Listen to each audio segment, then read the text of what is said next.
ॐ जगन्नाथाय ते नमः। जय जगन्नाथ। अरूपम स्वरूपम चैव अनंतं पुरुषोत्तमं अव्यक्तं विश्वरूपाय जगन्नाथाय ते नमः। गत सेशन रे आम जहाँ आलोचना कराइथिला अर्जुन विषाद जोग नहीं केतोटी प्रश्न भी आसी उत्तर भी आसी बहुत लोक तांकर निजरे निजे चाहूना ना डिक्लेयर करने किंतु से मोठू सलाई मागिचंती। तेणु ये सब दृष्टि चिंता कले आम प्रकृत उद्देश्य जानिबा जे लोक मैंने कौन चाहूँगी। बहुत लोक धारणा भी जे प्रथम अध्याय किसी आवश्यकता नहीं, से प्रथम अध्याय गोटे लोक बुझी न पारा आउ द्वितीय अध्याय बुझा संभवता हम ना, कारण यही अवस्था को ही जगन्नाथ पुओ से विष्णु पुओ राम पुओ जे भी हो जे भी अवतार पुरुष आसते नृसिंह पुओ बराह पुओ गोटे पर्टिकुलर अवस्था आसिले ही से बाहरी था। तेणु काल पात्र स्थान अनुसार ज्ञान को प्रदान करा जाए, कर्म को संपादन करा जाए। जमी नृसिंह खम्बर बाहर थे तापर से प्रहलाद चाकरी देते तापर से जो जहाँ ज्ञान देते ता नृसिंह पुराण में वर्णित अच्छे। सब दृष्टि देखा गले बहुत जिन अच्छे आपण मैंने भी क्वेश्चन भी करूना देखुची बहुत लोक कमेंट रे किसी ना आउ ग्रुप रे तो मुझे बेसी देखुनी जो कमेंट आसला से आंसर देदेली। इठी मात्र ग्रुप रे दिजन देचंती ना सहित सौमिता जे कि फिनलैंड से बर्तमान मुंबई आसी से लिखला प्रणाम गुरुजी आपण बहुत सुंदर भाव में बुझाई धन्यवाद। मुझे मुंबई रही मो फ्लाट पाखे चलिया दूरतार एक जगन्नाथ मंदिर थिला। प्रत्येक दिन मु दर्शन पर जाऊली किंतु मंदिर हठात भांगीगला। यहीपरि ध्वंस देखी मु आश्चर्य होगली। मु एक डिप्रेशन भितर अवस्था थी। आपणकर यही वीडियो मत साहाय्य कला एवं मत नूतन आशार किरण देला। सौमिता को बहुत बहुत धन्यवाद जाओ से एति मेसेज देती से कमेंट देते आ बहुत लोग जापर था कारण ग्रुप रे तो बहुत लिमिटेड लोक अच्छा तो कमेंट रे तो बहुत लोग देखिए ना। जहाँ भी हो डिप्रेशन बोधे आरंभ होता से छाड़गला कारण डिप्रेशन गोटे अवस्था थाए से पुराणा होगा छाड़ा बहुत कष्ट हुए बिना मेडिसिन छाड़ा कष्ट हम। जमी अर्जुनर जो डिप्रेशन आसी पर्टिकुलर समय आसी से समय आसिया माने ही पाखे भल डॉक्टर अच्छा किए कृष्ण भाया डॉक्टर से तत्क्षणात तार रोग को भल कर पुणी सुस्थ सबल कर। तेणु ये सौमिता को धन्यवाद जाओ फिनलैंड रही से देखुची। तापर उमाकांति महापात्र गुजरात प्रणाम गुरुजी आम 29 तारिख जनवरी 2026 गुजरात रु जाई गुरु दीक्षा नेबार सौभाग्य पाइबा पर श्री जगन्नाथ अनुभूति पाई सारी। ओह ये तो मान महाप्रभुर आशीर्वाद मो मन भविष्य विषय बहुत कल्पना आसूची जहाँकि एंजाइटीर लक्षण। गुरुजी आपणकर यही वीडियो देखा पर मो मन में प्रश्न आसी आपन को क्यों प्रकार एंजाइटी होता आउ डिप्रेशन नहीं आउ मेडिसिन नहीं थिले ना नहीं ना नहीं नथिले जदि नहीं नथिले बिना मेडिसिन केमती भल हेले दयाकोरी जनइबे। ठीक अच्छे मुझ प्रश्न उत्तर दे दूसरी संक्षिप्त ये गोटे मात्र प्रश्न अच्छी आउ प्रश्न कहीं बेस किसी करना। इठी उमाकांति जो प्रश्न कला मोर जो डिप्रेशन एंजाइटी आसला ताकू मो आम पूरे जो मर्चुर छक पाखे अच्छी E24 से विष्णु बाबू थे डॉक्टर से मत निगला से मत देखा मत जानीगले आमर था एनेस्थेसिया एंजाइटी माने एकलापन एकाकी होगले मनुष्य जहाँ पाए से जो शून्य माने लोनलीनेस नट ଆଲୋନ୍ ଏଇ ଯେଉଁ ଏକଲା ପନରେ ତାକୁ ଆନେસ્થେସିଆ ଆଞ୍ଜାଇଟି। ମୁଁ ସଂକ୍ଷିପ୍ତ ଭାବରେ ଆଞ୍ଜାଇଟି କହିବି। ଏଇ ଯେଉଁ ପ୍ରଥମ ଅଧ୍ୟାୟର ଯେଉଁ ଏଣ୍ଟାୟାର ଶ୍ଲୋକ ତ ଅଛି, ଆମେ ବର୍ତ୍ତମାନ 31 ନମ୍ବର ଶ୍ଲୋକରୁ ଆରମ୍ଭ କରିବା। ଏଇଟା ଜଷ୍ଟ ଗଲା ଥର କହିଥିଲି କିଛିଟା, ଏଥରକ ଆଉ କିଛି କହିବି। 32 ଟୁ 40 ଭିତରେ ଅର୍ଜୁନ ସ୍ୱଧର୍ମ କହିଛି, ଶାସ୍ତ୍ର ଧର୍ମ କହିଛି, ଅର୍ଥଶାସ୍ତ୍ର କଥା ବି କହିଛି, ତାପରେ କୁଳଧର୍ମ ବି କହିଛି, ତାପରେ ସମାଜ ଧର୍ମ ବି କହିଛି। ତାପରେ ଦେଖିଲେ ଯେ କୌଣସି ଆନ୍ସର ନାହିଁ, ପୁଣି ଥରେ ସେ ଆସିଛି କୁଳକୁ ପଳେଇ ଆସିଛି। ଏଇ ଯେଉଁ ଅର୍ଜୁନ ଯେଉଁ ଅବସ୍ଥା, ଏ ଅବସ୍ଥା କେମିତି ସୃଷ୍ଟି ହେଲା, କାହିଁକି ସୃଷ୍ଟି ହେଲା? ଆଜି ମୋତେ ଯଦି ପଚରାଯାଏ ଯେ ଆପଣ କେମିତି ଭଲ ହେଲେ, ମୁଁ କହୁଛି ଡକ୍ଟରମାନେ ଦେଇଥିଲା ଟାନକୋଡେଟ୍ ମେଡ଼ିସିନ। ଟାନକୋଡେଟ୍ ସେ ମେଡ଼ିସିନ ବୋଧେ 15ଟା କି 30ଟା ଥିଲା, ମୋର ମନେ ପଡ଼ୁନି। ଗୋଟିଏ ଟିପ୍ସ ମୁଁ ଆଣିକି ରାତିରେ ଖାଇଲା ପରେ ଗୋଟିଏ ଖାଉଥିଲି, ଭଲ ନିଦ ବି ହେଉଥିଲା, ମୋତେ ବି ବହୁତ ଭଲ ଲାଗୁଥିଲା। କିନ୍ତୁ ମେଡ଼ିସିନଟା ସରିଲା ପରେ ମୁଁ ତ ଫର୍ଦର ଗଲି, ଡକ୍ଟର ସାଙ୍ଗେ କନସଲ୍ଟ କଲି, ଆଜ୍ଞା ମୋର ତ ମେଡ଼ିସିନ ସରିଗଲା, ଆଉ ମେଡ଼ିସିନ ନା ସେଇ ମେଡ଼ିସିନ ଆଉ ଟିକେ କଣ୍ଟିନ୍ୟୁ କରନ୍ତୁ। ମୁଁ ଆଉ ଥରେ କଣ୍ଟିନ୍ୟୁ କଲି, କିନ୍ତୁ କଣ୍ଟିନ୍ୟୁ କରିବା ଦୂର କଥା, ମୁଁ ମେଡ଼ିସିନ ଦୋକାନ ଗଲା ଯେତେ ମେଡ଼ିସିନ ଦୋକାନ ପୁରୀରେ ଅଛି ବୁଲିଲି, କିଛି ମେଡ଼ିସିନ ମୋତେ ମିଳିଲା ନାହିଁ। ସମସ୍ତଙ୍କର ଗୋଟିଏ ଆନ୍ସର, ସେ କମ୍ପାନୀ ବନ୍ଦ ହେଇଗଲାଣି। ଆରେ ଭଲ କଥା, ମେଡ଼ିସିନ କମ୍ପାନୀ ବନ୍ଦ ହେଇଗଲା, ମେଡ଼ିସିନ ମିଳିବ କେଉଁଠୁ? ଡକ୍ଟର ଆସି କହିଲେ ଯେ ବର୍ତ୍ତମାନ ମେଡ଼ିସିନ ମିଳୁନି, ସେ କମ୍ପାନୀ ବନ୍ଦ ହେଇଗଲାଣି। ନା ବ୍ୟସ୍ତ ହୁଅନ୍ତୁନି, ମୁଁ ଆଉ ଗୋଟେ ମେଡ଼ିସିନ ଦେଉଛି। ସେ ଆଉ ଗୋଟେ ମେଡ଼ିସିନ ଲେଖିଲେ, ସେ ଆଉ ଗୋଟେ ମେଡ଼ିସିନ ମୁଁ ଆଣିଲି। ଗୋଟେ ଯେମିତି ଖାଇଛି, ସେ ଶୋଇବା ତ ଦୂର କଥା, ମୁଣ୍ଡ ତ ବୁଲେଇଲା, ବାନ୍ତି ଦେଖେଇଲା, ମୁଁ ଏତେ ଆକ୍ରାନ୍ତ ହେଇଗଲି, ସେଠି ଇମିଡ଼ିଏଟ୍ ରାତିରେ ଫୋନ୍ କଲି। ସେତେବେଳେ ଅବଶ୍ୟ ମୁଁ ଶୀଘ୍ର ଟିକେ ଶୋଇପଡ଼ୁଥିଲି, 10ଟା ଖଣ୍ଡେ ହେବ। ଫୋନ୍ କଲା, ସେ କହିଲେ ନାଇଁ ମୁଁ ଅଛି ସେଇଠି ହସ୍ପିଟାଲ ଅଛି, ଆପଣ ଆସନ୍ତୁ, ମୁଁ ଆଉ ଗୋଟେ ମେଡ଼ିସିନ ଚେଞ୍ଜ କରି ଦେଇଦେବି। ମୁଁ ବାଇକ୍ ଚଲେଇବା ବି କଣ୍ଡିସନ୍ ନଥିଲି, ତଥାପି ବହୁ କଷ୍ଟରେ ଗଲି ଦୋଳମୁଣ୍ଡ ସାହି ପର୍ଯ୍ୟନ୍ତ। ତାପରେ ମୋତେ ଆଉ କିଛି ଭଲ ଏମିତି ବାନ୍ତି ଦେଖିଲା, ମୁଁ ନା ଆଉ ଯାଇହେବନି, ପୁଣି ବ୍ୟାକ୍ କରି ଘରକୁ ପଳାଇଲି। ଆସିଲି କିନ୍ତୁ ଆଉ ଶୋଇ ତ ହେଲାନି, ବହୁତ କଷ୍ଟ ଲାଗୁଥାଏ, ପାଣି ପିଉଥାଏ, ବାନ୍ତି କରିବାକୁ ଯାଉଥାଏ, ବାନ୍ତି ହେଲାନି। ତାପରେ ସେ ଚିନ୍ତା କଲି ଯେ ସେ ଆଉ ଗୋଟେ ମେଡ଼ିସିନ ଦେବେ, ପୁଣି ଏମିତି ହେବ, କିନ୍ତୁ ଏମିତି ହଉ ହଉ ମୁଁ କେତେ ମେଡ଼ିସିନ ଖାଇବି। ସେଦିନ କୌଣସି ପ୍ରକାର କଷ୍ଟମଷ୍ଟ ରାତି 3ଟା ବେଳକୁ ନିଦ ହେଲା, ଶୋଇଗଲି ହେଲା। ତା ପରଦିନଠୁ ମୁଁ ଖାଲି ପାଣି ପିଇଲି, ଆଉ ଖାଦ୍ୟ ଖାଇଲିନି। ଯାହା ବି ହଉ ସେ ଗୋଟେ ଦିନ ଯାକ ପାଣି ପିଇ ରହିଗଲି, ଆଉ ମୋ ଖାଦ୍ୟ ଦରକାର ହେଲାନି। ତାପରେ ମୁଁ ଚିନ୍ତା କଲି ଯେ ଏଇ ଆଞ୍ଜାଇଟି କ'ଣ, ତାକୁ ଏଇ ଗୁଗୁଲରୁ ସର୍ଚ୍ଚ କରିକି ମୁଁ ଆଞ୍ଜାଇଟି କାଢ଼ିଲି। ଆଞ୍ଜାଇଟି କାଢ଼ିକରି ତାକୁ ଦେଖିଲି ଯେ ଆଞ୍ଜାଇଟି କ'ଣ, କାହିଁକି ହୁଏ, ଆଉ କେଉଁଥିପାଇଁ ହୁଏ। ତାପରେ ମୁଁ ନିଜକୁ ରିୟଲାଇଜ୍ କଲି ମୋର ତାହେଲେ ତାର ଯେଉଁ ଆନେસ્થେସିଆ ଆଞ୍ଜାଇଟି ମିନିଂ କ'ଣ। ତାପରେ ମୁଁ ଦେଖିଲି ଏକଲାପଣ କାହିଁକି ହୁଏ, ଏସବୁ ଦେଖିଲା ପରେ ମୁଁ ଯାହା ଯାହା ଦେଖିଲି, ମୁଁ ସେଇ ଜିନିଷ ଆସ୍ତେ ଆସ୍ତେ ଦୂରେଇଲି। ମାନେ ମୁଁ ଆପଣମାନଙ୍କୁ ମୋର ବେଳେ ହେଉଛି, ଆପଣମାନେ କ'ଣ ଗୋଟେ କଥା କହିଲେ, କ'ଣ ଗୋଟେ ବ୍ୟବହାର କଲେ, ମୋତେ ଖରାପ ଲାଗୁଛି। ତେଣୁ ଯେତେବେଳେ ମୁଁ ଆପଣମାନଙ୍କୁ ମୋର ଭାବିବିନି, ଆପଣ ମୋତେ ଯାହା କୁହନ୍ତୁ ବା ବ୍ୟବହାର କରନ୍ତୁ, ମୁଁ ତ ଆପଣଙ୍କୁ ଆଶା ହିଁ ରଖିନେଇଛି, ମୋତେ କାହିଁକି ଖରାପ ଲାଗିବ? ତ ମୋତେ ଆଉ କିଛି ଖରାପ ଲାଗିଲାନି। ଏଇ ଥିଲା ମାନେ ମୋର ଭଲ ହେବାର ପଦ୍ଧତି। ମୋ ପାଇଁ ସମସ୍ତେ ସମାନ ଥିଲେ, ଚାहे ସେ ଘର ଲୋକ ହୁଅନ୍ତୁ, ବାହାର ଲୋକ ହୁଅନ୍ତୁ, ବନ୍ଧୁ ହୁଅନ୍ତୁ, ବାନ୍ଧବ ହୁଅନ୍ତୁ। ଯଦି ଆଞ୍ଜାଇଟିର ସଂଜ୍ଞା ନିଆଯାଏ, ସେ ସବୁ ଭିତରେ ସବୁ ଗୁଡ଼ାକ ମୋ ମଧ୍ୟରେ ଘଟି ସାରିଛି।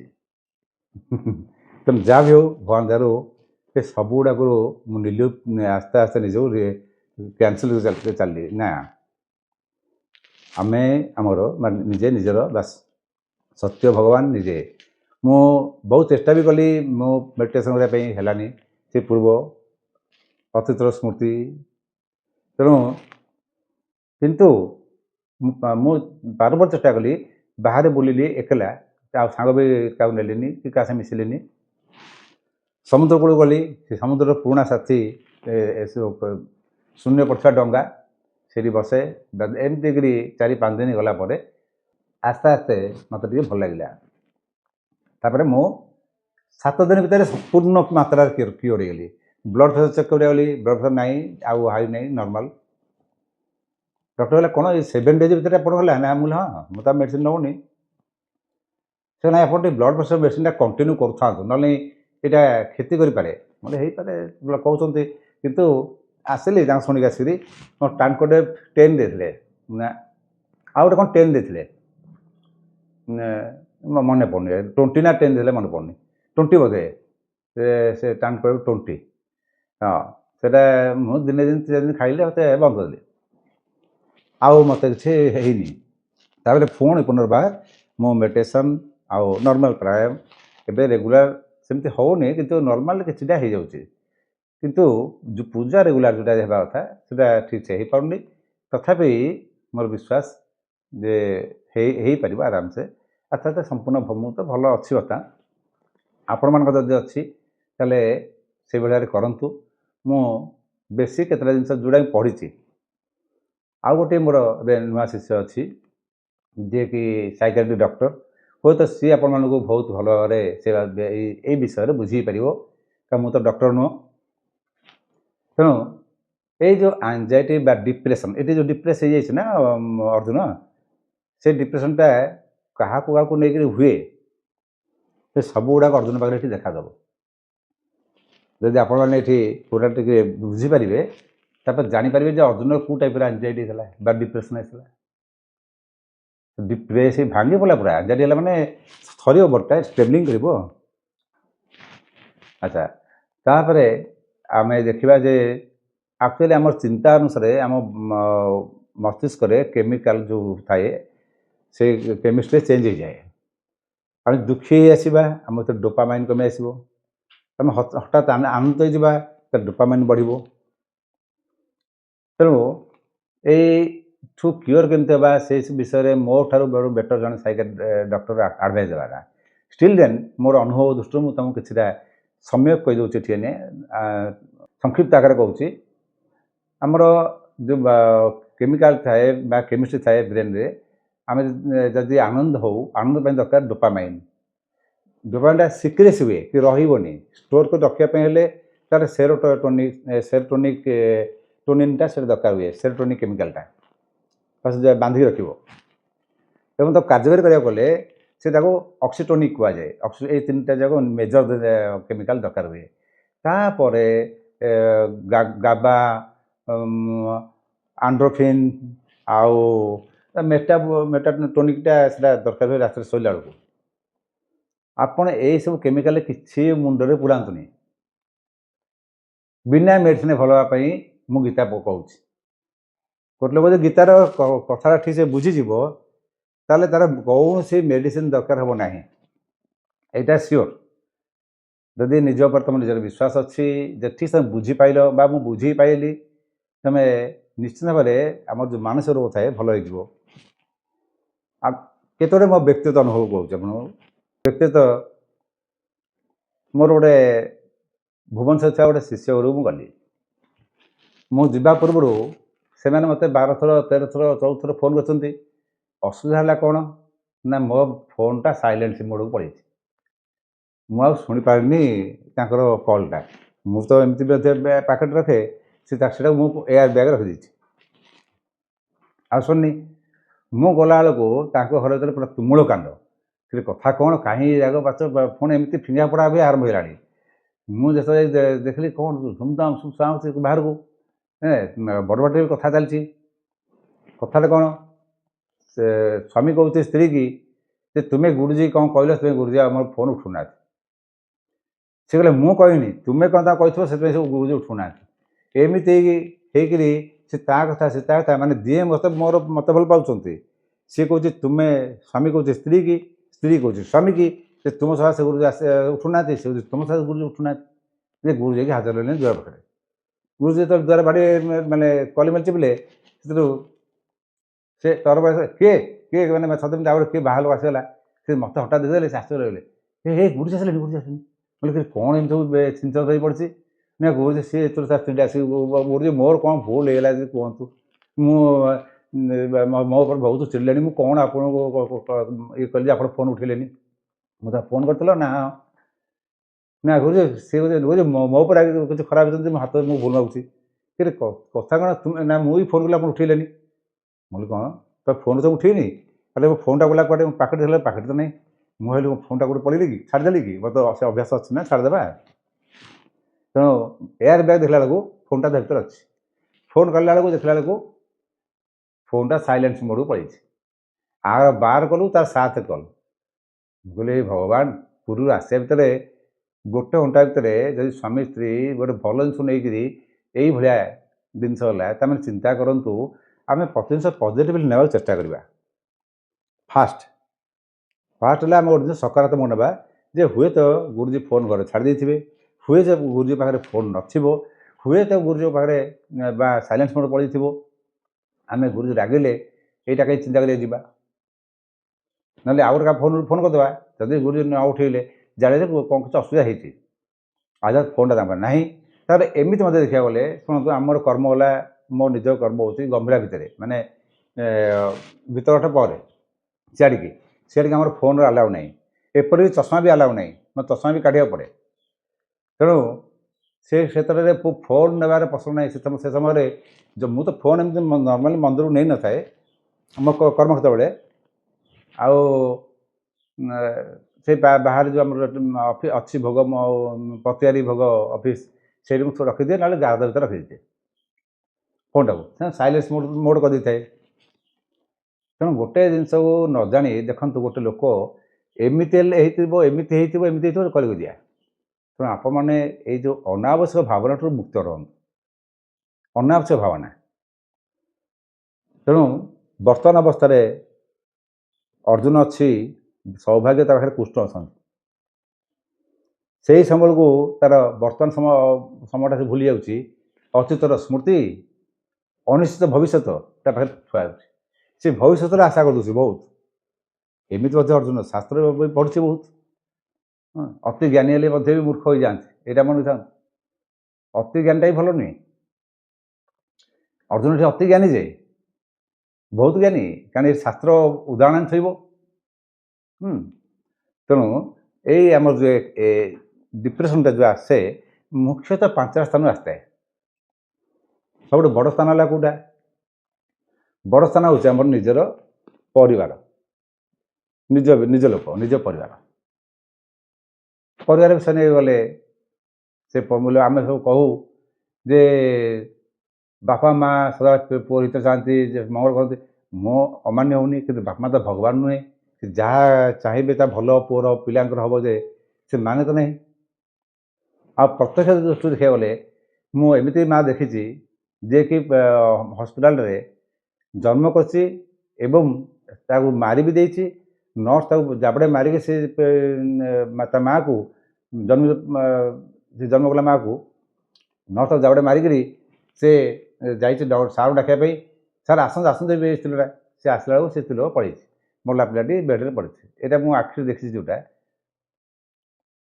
अच्छा ये महाभारत केस ना महाभारत सृष्टि न था जदि कुंती भूल न करते कुंती निज गोटे माँ प्रथम सन्तान था कर्ण कर्ण को से पानी रे बसईदे चिंता कर तुम जिते सेफ्टी दे था हाँ तादे सुजोता कहते कवच अच्छी कुंडल अच्छी से मरबनी किंतु अपमान डर सम्मान लालसा कूल परंपरा रक्षा कर जो संकल्प मैं मो कूल को कहीं किसी न कहू चाहे मो पिला पछे मरी जाऊ तेणु ये जो शंकराचार्य कहते जगदूर समाचार्य मो चरणानंद कोटि कोटि प्रणाम करुच्ची कुपुत्र जायते सदा कुचुदेवी कुमाता न भवती से जोटा कहते ठीक किंतु से क्या कहते सबू माँ नुह से स्तुति कहते से अलग जिनस मुझे कहि तो बहुत बड़ व्याख्या हो किंतु सदा माँ भल हम बोली से माने साइकेट्रिक डॉक्टर मान जब रिपोर्ट ने आप देखिए मोर देन 78% पिला जदि लाइफ रे फ्रस्ट्रेशन डिप्रेशन एंजाइटी शिकार होती ड्यू टू हिज मदर ता माँ जो ही था तो माँ जे भल कर सदा माने आम से मुझे माँ विरुद्ध कहूनी कारण माता सदा सर्वदा से शब्द ही पूजनीय मान से पूजित तो माता तो मान से जहाँ पूजा कर माता माँ कहले माने बहुत बड़ भास्ट जिनस गो माता पृथ्वी माता नदी माता हाँ नदी माँ भी कहते माँ माँ शब्दटा बहुत बड़ ମା ଜନ୍ମଦାତ୍ରୀ ତାଙ୍କ ପୂର୍ଣ୍ଣ ଅଧିକାର ଅଛି ମାରିବାର ବି। ତେଣୁ ସେଇ ଦୃଷ୍ଟିରେ ହେଲେ ମୁଁ ମାଆଙ୍କୁ ନିନ୍ଦା କରିବି। କିନ୍ତୁ ଆମେ ସଦାବେଳେ ଯେ ମା ଆମ ପାଇଁ ପଜିଟିଭ୍ ହେବେ, କିନ୍ତୁ ପ୍ରାୟ ପିଲା ତାଙ୍କର ମେଣ୍ଟାଲି ସକ୍ ତାଙ୍କର ମା ପାଖରୁ ଆରମ୍ଭ ହୋଇଥାଏ। ଏମିତି ବି ଦେଖା ହେଇଛି, ବହୁତ ମା ଆପଣମାନେ ଅନୁଭବ ବି କରିଥିବେ, ଯଦି 5ଟା ପିଲା ଜନ୍ମ କରିଥିବେ ତାହେଲେ ଗୋଟେ ପିଲା ସେ ବେଶୀ ଭଲ ପାଉଥିବେ ଅନ୍ୟ ପିଲାମାନଙ୍କ ଅପେକ୍ଷା। ଏମିତି ଯଦି ଆପଣମାନେ ଅନୁଭବ କରୁଥିବେ, କିଛି କହିବା ଦରକାର ନାହିଁ, ନିଜେ ଅନୁଭବ କରନ୍ତୁ। ବାପା ସେ ତ ଠିକ୍ ଏଇ ପରିବାରରୁ ଆଗ ଫାଷ୍ଟ ଆରମ୍ଭ ହୁଏ। ଗୋଟେ ପରିବାର ହେଲା ପରିବାର, ତାପରେ ଦ୍ୱିତୀୟ ହେଲା ସମ୍ପର୍କୀୟ ଲୋକ।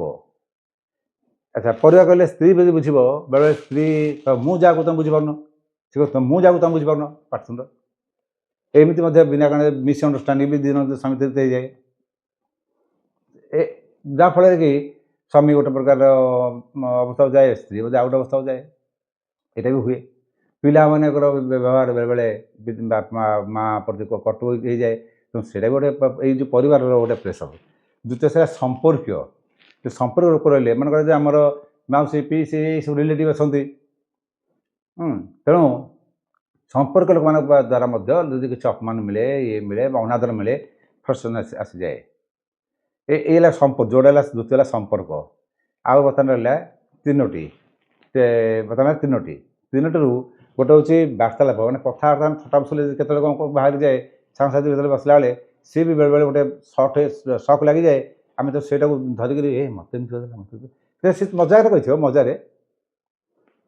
ତେଣୁ ସେଇଟା ମଧ୍ୟ ମଣିଷର ଆଞ୍ଜାଇଟି ଡିପ୍ରେସନ୍ ଟିକେ ପଳେଇଯାଏ ଧୀରେ ଧୀରେ। ତାକୁ ସେ ଭାବେ ଆରେ ମୋତେ କହିଲା। ତେଣୁ ସେସବୁ ଜିନିଷ ନେଗ୍ଲେକ୍ଟ କର। ବସେ ଏକାଠି କଥା ହେଉଛ, କିଏ କାହାକୁ ଭାଣ୍ଡାମି କଲା, ବାସ୍ ତାକୁ ତୁମେ ଯଦି କିଛି କହୁଛ କୁହ, ତାପରେ ଛାଡ଼ିଦିଅ, ବାସ୍ ଭୁଲିଯାଅ।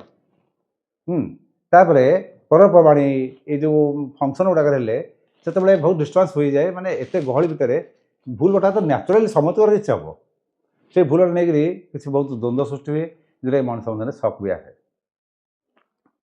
ଆଉ ଗୋଟେ ସବୁଠୁ ବଡ଼ ଜିନିଷ ମୁଁ ଆପଣଙ୍କୁ କହୁଛି, ଯେଉଁଟା ମୋର ହଉଥିଲା ବୋଲି ଆପଣ ପଚାରୁଥିଲା ଯେ ଏକଲାପଣ। ସବୁ ଥିବେ, କେହି ନାହାନ୍ତି। ଏଇ ଯେଉଁ ଏକଲାପଣ ଯଦି କିଏ ଗୋଟେ ଥାଏ, ସେ ଏକଲାପଣର ସହଜ ଯଦି ଭଲ ମିତ୍ର ମିଳିଗଲା, ତାହେଲେ ତ ଆପଣ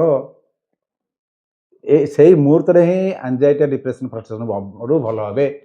ସେଇ ମୁହୂର୍ତ୍ତରେ ଭଲ ହେବେ, ଯେଉଁଟାକି କୃଷ୍ଣ ଭଲ କରିଦେଲେ ଅର୍ଜୁନକୁ। ଆପଣ ଭାବୁଥିବେ କୃଷ୍ଣ ଏତେ ବଡ଼ ଗୀତା କେମିତି ବ୍ୟାଖ୍ୟା କଲେ? କୁରୁକ୍ଷେତ୍ର ଭିତରେ ଯୁଦ୍ଧ ହେବାକୁ ଯାଉଛି, ଶଙ୍ଖ ବାଜିଗଲାଣି। ଶଙ୍ଖ ତ ବାଜିଲାଣି। କୃଷ୍ଣ ଅର୍ଜୁନ ସମ୍ବାଦ ମାତ୍ର ଆମର ଯଦି ଘଣ୍ଟା ମିନିଟ୍ ଅନୁସାରେ ଦିଆଯାଏ, ଆପ୍ରୋକ୍ସିମେଟଲି ପ୍ରାୟତଃ 45 ମିନିଟ୍ ଲାଗିଥିଲା ଏଣ୍ଟାର। ତାଙ୍କ କଥୋପକଥନ ଏ ପ୍ରଶ୍ନ ସେ ଉତ୍ତର ଦେଉଛନ୍ତି 45 ମିନିଟ୍। କିନ୍ତୁ ଏଠି ସଞ୍ଜୟ ଆସି ଯେଉଁ କହୁଛି, ଏଇଟା ମନେ ରଖନ୍ତୁ, ଏଠି ଯେଉଁ ଭାଷା ଗୁଡ଼ାକ ବ୍ୟବହାର କରାଯାଇଛି କୃଷ୍ଣଙ୍କ ଗୋଟେ ନାଁ ଗୁଡ଼ାକ ସଞ୍ଜୟ ଉଦ୍ଦେଶ୍ୟ ଭାବରେ କହୁଛି ଧୃତରାଷ୍ଟ୍ରକୁ, ଦେଖନ୍ତୁ ଏଇ ଜିନିଷ ଆପଣ ଯୁଦ୍ଧ ରୋକି, ମାନେ ତାର ମୁଖ୍ୟ ଉଦ୍ଦେଶ୍ୟ ହେଲା ଯୁଦ୍ଧକୁ ବନ୍ଦ କରିଦିଅନ୍ତୁ। ହେ ମହାରାଜ, ଯୁଦ୍ଧକୁ ବନ୍ଦ କରନ୍ତୁ, ନହେଲେ ଆପଣ ହାରିବା ନିଶ୍ଚିତ ହେଇଯିବ। ସେଇଥିପାଇଁ ସେ କୃଷ୍ଣଙ୍କୁ ବିଭିନ୍ନ ପ୍ରକାର ନାଁ ଦେଇକରି ଧୃତରାଷ୍ଟ୍ରକୁ କହୁଛି, ଅର୍ଜୁନ କହୁନି କୃଷ୍ଣକୁ।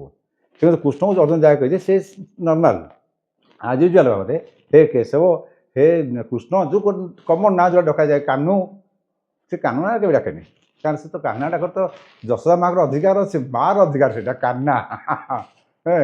ଆଉ ସେ ରାଧାର ଅଧିକାର, ସେ ପ୍ରେମର ଭାଷା, ସେଇଟା ପ୍ରେମ ଭାଷା ଟିକେ ଅଲଗା, ମିତ୍ର ଭାଷା ଟିକେ ଅଲଗା।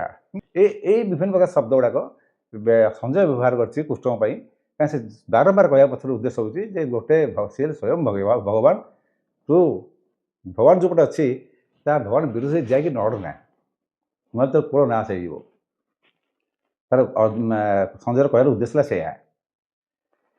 ତେଣୁ ଏଇ 5ଟା ଯାକ, ଏଇ ଯେଉଁ ଏକଲାପଣ ଯେଉଁଟା କହିଲି, ଏକଲାପଣ ଜାଗାରେ କ'ଣ ହୁଏ, ଯେଉଁ ଲୋକ ପାଖରେ ଭଗବାନ ଗୁଡ଼େ ଟ୍ୟାଲେଣ୍ଟ ଦେଇଥାନ୍ତି, ଯଦି କୌଣସି କାରଣରୁ ବାହାରୁ ପ୍ରେସର ଚାପି ହେଇକରି ସେଟାକୁ ମାନେ ସମସ୍ତେ ଦାବି ତାକୁ ସେ ଯେତେବେଳେ ଚିପି ହେଇଯାଏ, ତାପରେ ଦେଖେ ଯେ ସେ ତାଙ୍କର ମାନେ ସମସ୍ତେ ଅଛନ୍ତି, କେହି ନାହାନ୍ତି।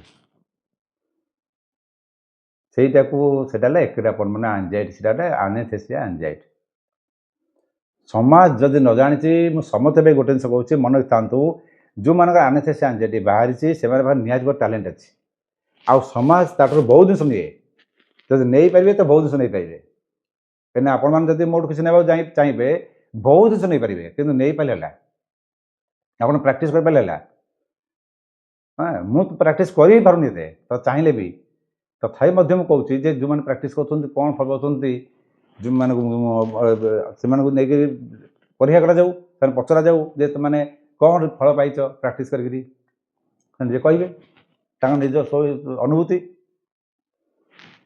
तेणु ये से जिन से कहूँ से जिते सब जो 5टा जगह कहली एकलापन तार हेनी कहीं पाखे कृष्ण अच्छा सी एकला हम कौटी मुझे एकलापन दूर करने 3टा परिवार साथ जोड़ी आली गोटे परिवार सहित मत मानी पड़ी जहाँ टंका जोगेली 5% इंटरेस्ट सुझु मो निजे अपमानित पाई 5% इंटरेस्ट सुझिली लक्ष लक्ष टका द्वितीय परिवार इमोशनाल बहुत टच था से पछरे अन्य मिसिक भांगीदे किसी ना से तो बड़ पड़ा हो सारे दरकार नहीं तृतीय परिवार में इगो हर्ट कला माने मोर जो इम्पोर्टेन्स अधिक आसीगला से सी गोटे दिन मत एत जोरदार मिसबिहेव कला मुझे आश्चर्य रही कौन एत दिन संपर्क भितर तेणु केवे हठात न जाणिक क्या संपर्कटा जोड़तुनि सेमतिया गोटे लोक साथ जोड़ दिंतु गोटे लोक पछाऊ जे कि कृष्णमूल आई ना पूरा बंद कर दिखाँ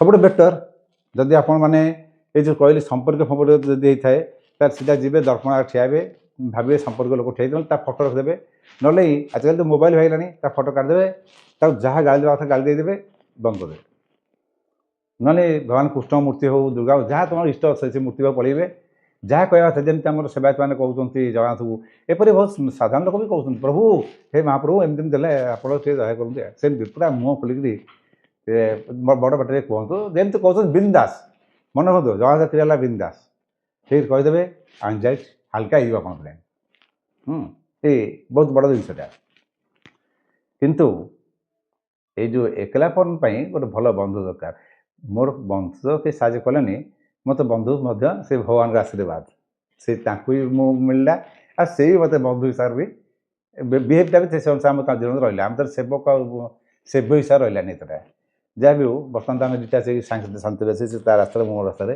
ठीक अच्छे निमित्तानि च पश्यामि विपरीतानि केशव न च श्रेयोनुपश्यामि हत्वा जोशो जन्मा हवे निमित्तानि माने संपूर्ण ये संपूर्ण न जे शोक ये शोक माने अर्जुन शोक दुख से शोकर सब से संपूर्ण हो गला अपसंपूर्ण सब आसला देखा अपसंपूर्ण ये सब मत भल लगुनि युद्धर विपद देखा श्रेयोनुपश्यामि हत्वा स्वजन माँ ये स्वजन ये आसला ये जोटा कहते संपर्क लोक मान स्वजन मान जे तुम प्रिय लोक सब आत्मीय लोक से स्वजन निजजन लोक गुड़ाक निज लोक गुड़ा जो मारिक कौनटा मत मिल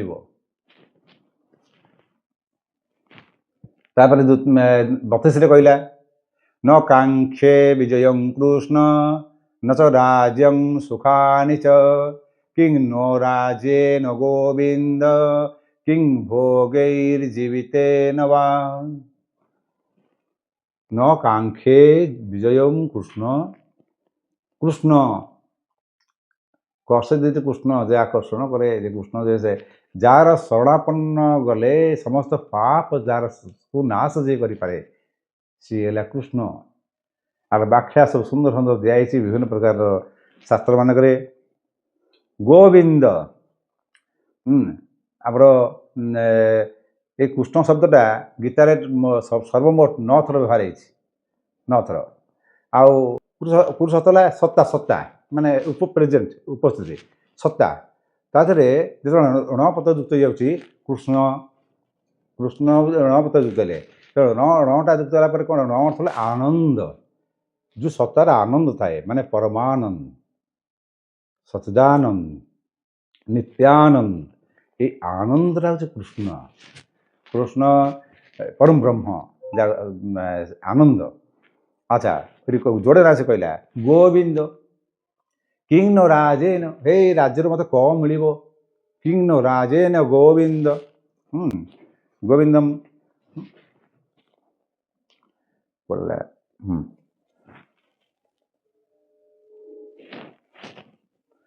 ସେ କହୁଛି ଯେ ମୁଁ ବିଜୟ ଚାହୁଁନାହିଁ राज्य राज्य राज्यर सुख भी देख सुख ये अच्छी आउ गोटे जगह भी सुख अच्छी मोर सुख राज्य सुख भी दरकार नहीं हे गोविंद आम ये गुड़ाक मोर प्रयोजन कौन अच्छी ये भोग मो जीवन भी मोर दरकार नहीं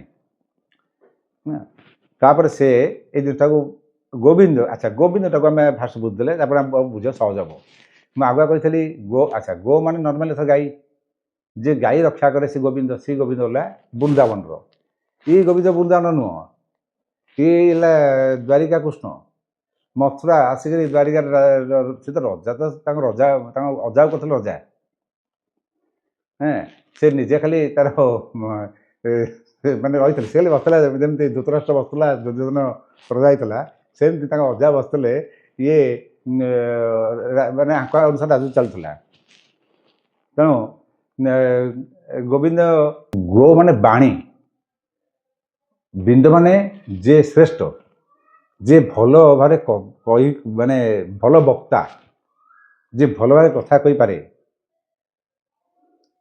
इठी किंतु से शब्दटा व्यवहार हम कारण अर्जुन जो प्रश्न आसूसी द्वंद्व आसूसी से गुड़ाक जब किए गोटे कह से गोविंद यही सब जिन वर्णना मनुस्मृति वशिष्ठ स्मृति ये स्मृति शास्त्र मानक वर्णना आप गोविंदर व्याख्या अति सुंदर वर्णना गो माने बाणी आउ बाणी गोविंद मान जी बाणी श्रेष्ठ आउ गोटे जिनस अच्छी गोविंद आउ गोटे जिनस हूँ गोविंद माने जे अंतर्जामी से भी ताको गोविंद कह जाए जे भीतर कथा जापारते तेना अर्जुन ये तीन टा अर्थ ये गोविंद शब्द व्यवहार कराला किंग न राजे न गोविंद मोर राज्य भी कौन प्रयोजन अच्छी कौन भी हम मोर राज्य ज्ञान किंग भोगी भोगीटा मन भोग आउ सुख एगुड़ा पुणी पछरे से रिपीट कर अर्जुन कर पुणी भोगी जीवित न बा तापटा कौच 32-33 नंबर जेषामर्थे कांक्षित नो राज्यं भोग सुखानि च भोग भोग सुख ये राज्य भोग सुख मोर कौन दरकार इमे बस्तिता युद्धे प्राणं त्यक्ता धनानि च कहला जे आमर ये राज्य भोग ये जो सुख जहाँ सब करुचे जहाँ अर्जन कर धन राज्य रखा से सब कहाँ रखा आमर स्वजन पिला बाप रखे पुओं आम निजे भी धन जो रखू से कौन ना अहम बढ़िया आम धन जब अधिक हो जाए ताले आम एत जगह एत खाई पारानी एति खाऊचे किंतु खाद्यर क्वालिटी बस चेंज हो पारे किंतु सब धन अनुपात आम खाद्यटा बढ़ी दूने आम बहुत लोक देखे डोनेसन आनी दिखती कौन ना हवा दरकार जो मैंने बिना ना आमर दिखती बिना स्वार्थ से निस्वार्थ परवादी जो सेवा तार फल माने फल को वर्णना कर असंभव सहस्र संख्या फल तार जे से भांगी पड़ी कहे मुझे जो जदि आम रखा भी जो मैंने मनुष्य रखे से मैंने तो आसिक ठिया रणभूमि से जीवन मोह छाड़ी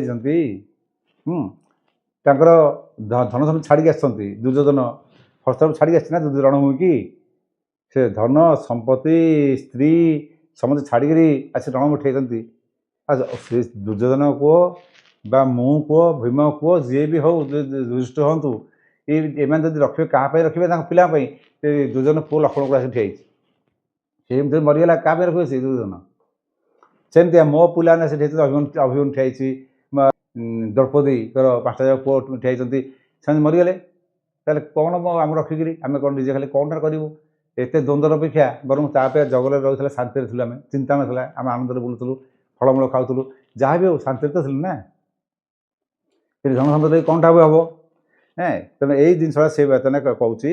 ତାପରେ ସେ ଆଣିବ ଏଇ ଯେମିତି ସ୍ୱଜନମାନଙ୍କୁ ଆଣିବ, ଏ ସ୍ୱଜନ ଆଣି ସାରିଲାଣି ଅଲରେଡ଼ି।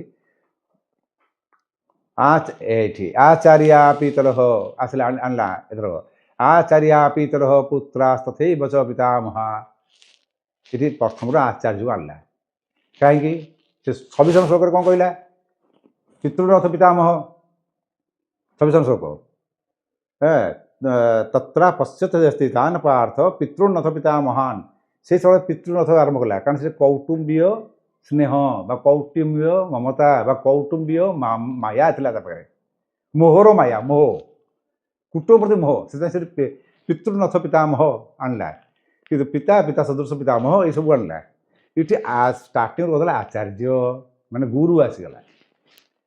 ଗୁରୁଟା ତ ନିଜେ, ଗୁରୁଟା ତ ଭଗବାନ ସମାନ, ସେଇଟା ଠିକ୍। କିନ୍ତୁ ଗୁରୁ ତାଙ୍କ ପରିବାରର ନୁହଁ ନା, ଯାହାହେଲେ ବି ତ ସେ ବାହାର ଲୋକ ନା। ତେଣୁ ବାହାର ମାନେ ତାଙ୍କ ସମ୍ପର୍କୀୟ, ମାନେ ସେ ସମ୍ପର୍କୀୟ ଭିତରେ ବି ନୁହଁ, ତାଠୁ ଆହୁରି ବାହାରେ।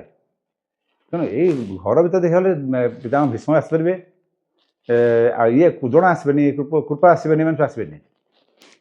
ତେଣୁ ସେଇ ଠିକ୍, କିନ୍ତୁ ସେ ଆଣିଲା। କାହିଁକିନା ସେ ବର୍ତ୍ତମାନ ଟିକେ ନିଜ ଘର ଭିତରୁ ବାହାରିକି ବାହାରୁ ବାହାରିଥିଲା କୁଟୁମ୍ବ ଠାରୁ। କ'ଣ କହିଲା? ଆଚାର୍ୟା ପିତର, ପୁଣି ଆଚାର୍ଯ୍ୟ ପରେ ପିତା, ପୁଣି ପିତର ପଳେଇଲା, ପିତୃଲୋକମାନେ। ପୁତ୍ରା ପୁତ୍ରା ତଥୈବ ଚ ପିତାମହା। ତାପରେ ପୁତ୍ରା ପିଲାମାନେ, ହେଲା। ପିତାମହା ମାନେ ପିତାମହ ମାନେ ମାତୁଳାଃ ଶ୍ୱଶୁରାଃ ପୌତ୍ରାଃ। ମାତୁଳ ମାମୁଁ ମାନେ, ଶଳା ମାନେ, ଶ୍ୱଶୁର ମାନେ, ପୌତ୍ରାଃ ଶ୍ୟାଲାଃ ସମ୍ବୋଧିତେନ ତଥା। ମଣିଷ କାହାକୁ ନେଇ ପରିବାର କରିକି ଏଇ ତ ସବୁ ତକ ସମ୍ପର୍କ କହିଦେଲା। ମାତା ତ ରହିଲା ଘରେ, ପିତା ପିତାମହ, ମାତାର ଭାଇ ମାତୁଳ ମାନେ ମାମୁଁ, ନିଜର ପିଲାମାନେ ଏବଂ ସେମାନଙ୍କର ମଧ୍ୟ ପିଲାମାନେ ପୌତ୍ରାଃ ଶ୍ୟାଲା ମାନେ ଶଳା ମାନେ, ସମ୍ବୋଧିନ ତଥା। ଯେଉଁମାନେ ସବୁ ପ୍ରେମ ସମ୍ପର୍କ, ଭଲ ସମ୍ପର୍କ, ସବୁ ନିଜ ଲୋକ ଆମେ କହୁଛେ, ସେମାନେ ସବୁ ଆସିକି ଠିଆ ହେଇଛନ୍ତି। ନିଜ ସବୁ ସମ୍ପତ୍ତି, ସବୁ ଧନ ଛାଡ଼ିକିରି, ଲୋଭ ଛାଡ଼ିକିରି, ମୁଁ ଗୋଟେ ଏଡ଼େ ଦୁର୍ବୁଦ୍ଧି, ମୁଁ ଗୋଟେ ଏଡ଼େ ପାପି ଯେ ମୁଁ ଆସିକି ତାଙ୍କୁ ମାରିବାକୁ ପୁଣି ଯିବି। ହେଲେ ମାରିକି ଜିତିଲେ ମଧ୍ୟ କାହା ପାଇଁ ଜିତିବି? ସେମାନେ ବା ମରିବାକୁ ଆସି ଠିଆ ହେଇଛନ୍ତି। ମୁଁ ରାଜ୍ୟ ଧନ ଆଣିବି, ଆଣିଲା ବେଳକୁ ପିଲା ନଥିବ, ପିଲା ମରିଯାଇଥିବ। ସେ ପିଲା ମରିଗଲା, ମୁଁ ନେଇ ସମ୍ପତ୍ତି ନେଇ କ'ଣ କରିବି? ଭାଇ ସୁନ୍ଦର ଜିନିଷ। ଏଇ ଆଙ୍ଗ୍ଜାଇଟି ଭିତରେ ଯେଉଁ କହୁଥିଲି, ସମ୍ପର୍କୀୟ ମାନେ ଆସିଲେ, ଏଇସବୁ ଗୋଟେ ଗୋଟେ ଆସିବେ। ତାପରେ ଏତାନ୍ ହନ୍ତୁ ମିଛାମି, ଏମାନଙ୍କୁ ମାରିବା। ଘ୍ନତୋପି, ଘ୍ନତ ମାନେ ପ୍ରହାର କରିବା, ଆଘାତ କରିବା। ଅପି, ଘ୍ନତଃ ଅପି, ଘ୍ନତୋପି, ଘ୍ନତ ଏ ଅପି ଶବ୍ଦ ଦୁଇଥର ବାହାର କରିଛି ଏଠି। ଘ୍ନତୋପି ମଧୁସୂଦନ। ନାଁ ଗୁଡ଼ା ତ ମାନେ ସଞ୍ଜୟ ଦେଉଛି ଡାକି ଡେଇକିରି। ସଞ୍ଜୟ ତ ଏଭଳି ନାଁ ଦେଉଛି ଯେ ମଧୁ ଦୈତ୍ୟକୁ ମାରିଥିବାରୁ ମଧୁସୂଦନ ତାଙ୍କ ନାଁ। ମଧୁସୂଦନ, ମଧୁ ଦୈତ୍ୟକୁ ମାରିକିରି ପୃଥିବୀ ରଚନା କରିଥିଲେ, ପୃଥିବୀ ସଜନା ହେଇଥିଲା। ତେଣୁ ସେ ସେଇଥିପାଇଁ କହୁଛି ଯେ ଏଇ ସଜନା, ଆପଣ ଯେଉଁ ମଧୁ ଗୋଟେ ମାରିକି ପୃଥିବୀ ସଜନା କଲେ, ଆପଣ ତ କିଛି ମମତା କିଛି ନାହିଁ। ଆପଣ ନିଷ୍ଠୁର। ଆପଣ ମାମୁଁକୁ ତ ମାରିଦେଲେ, ଆପଣ ସମ୍ପର୍କୀୟ ଲୋକମାନଙ୍କୁ ମାରି ଦେଉଛନ୍ତି। ତେଣୁ ଆପଣଙ୍କର କିଛି ଫରକ ପଡ଼ୁନି। ଆପଣ ତ ନିଜ ମାଉସୀ ପୁଅ ଭାଇକି ଶିଶୁପାଳକୁ ମାରିଦେଲେ ଚକ୍ର ପଠେଇକିରି। ତେଣୁ ଆପଣ ପାଇଁ କିଛି ଫରକ ପଡ଼ିବନି, କିନ୍ତୁ ମୁଁ ମାରିପାରିବିନି, ଜମାରେ ମାରିପାରିବିନି। ଶାସ୍ତ୍ର ଠିକ୍ କଥା, ଶାସ୍ତ୍ର ଦୃଷ୍ଟି ଠିକ୍। ତାନ୍ ହନ୍ତୁ ମିଚ୍ଛାମି, ଏଇମାନଙ୍କୁ ମାରିକିରି ହେ ମଧୁସୂଦନ କହିଛନ୍ତି। ଅପି, ପୁଣି ଅପି ଆସିଲା।